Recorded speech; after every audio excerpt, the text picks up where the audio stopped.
Hi, my name is Yubin Kim, and this is my video lab report. For the introduction, the purpose of the lab is to observe an object in motion with constant velocity in real life and attempt to recreate it using a computational model. The lab followed the following steps. Step 1, video recording, which was done during the week 2 lab meeting. Step 2, data extraction, which was done using Tracker. Step 3, model creation, which was done using GlowScript. And Step 4, observation and model comparison, which was done using Excel. The result is that the model closely mimics the observed data, but there are slight differences to the predicted and observed data due to slight inevitable errors. Now onto the model. This is a model created.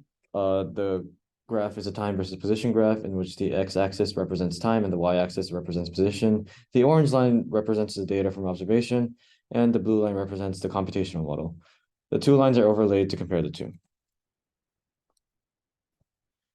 The first physics idea is for this lab is velocity, which is the rate of change in an object's position with respect to the amount of time passed. Also, momentum is a vector quantity calculated by multiplying the mass and velocity of a system. According to Newton's second law, the change of momentum divided by the change in time equals to the net force acting on a system. And according to Newton's first law, since force causes momentum of a system to change and momentum is proportionate to velocity, if there is no net force acting on a system, its velocity will not change. Now onto the experiment.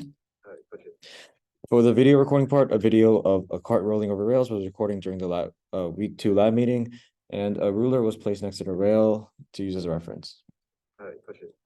In this case, the system is a cart, and the surrounding is everything else in the room, excluding the cart, such as the rail, and initial conditions are starting position 0 meters, initial time 0 seconds, and initial velocity 5.2 meters per second.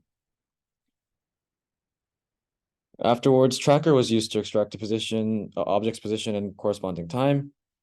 Using extracted data, a position versus time table and graph were created. Now into the code. GlowScript was used to create a computational model that resembles the observed motion.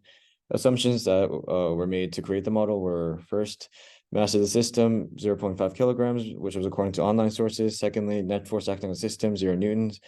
Since no change in velocity means no change in momentum, which suggests there is no net force acting on the system. Third, the system comes into frame at 1.65 seconds and moves outside of frame at 2.8 seconds, according to timestamps on Tracker.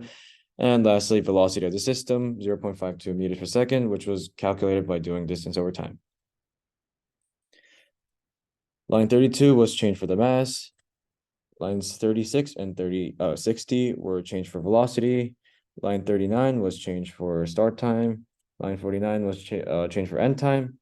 And line 54 was changed for force. This shows a final computational model that I got after running the code from the previous slide. The top left shows a model resembling the movement of the system. The bottom left shows the position versus time graph.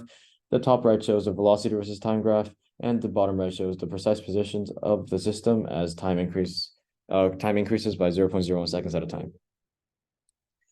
Data from both Tracker and GlowScript were input into tables in Excel, and those tables were then used to create a graph comparing the two sets of data. The similarities between the two graphs were that they both have similar shapes, both have a positive slope, which means that they both have positive velocity, both start and end at similar locations. However, the differences were that the model prediction tends to underestimate position from 1.8 seconds to 2.5 seconds, and slightly overestimates it after that. As while the model is a completely straight line, the data has a slope that slowly decreases as time increases. And this means that velocity was decreasing, therefore suggesting that there was a net force acting on the system. Now into discussion.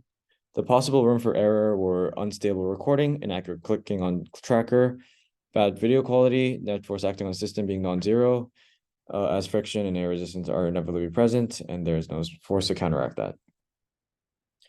What if the axes were flipped? If the axes were flipped so that the plus x and negative x were interchanged, displacement would become negative, making velocity negative as a result. However, acceleration will still be 0.0 meters per second squared, as there would be no change in velocity. So what does it mean? In the vertical axis, gravitational force is acting on the cart towards the negative y direction, while normal force is counteracting that towards a positive y direction with the same magnitude, thus making the vertical net force 0. And in the horizontal direction, we are assuming that there are no forces present, despite the fact that friction and air resistance inevitably exist. Now into conclusion. After going through the process of making observations on constant velocity motion and making a model to mimic the motion, these are the findings. Constant velocity motion occurs when there's zero net force acting on the system. And while the model closely resembled the observational data, there was a slight difference between the predicted and observed data, as creating a net zero force in real life is near impossible.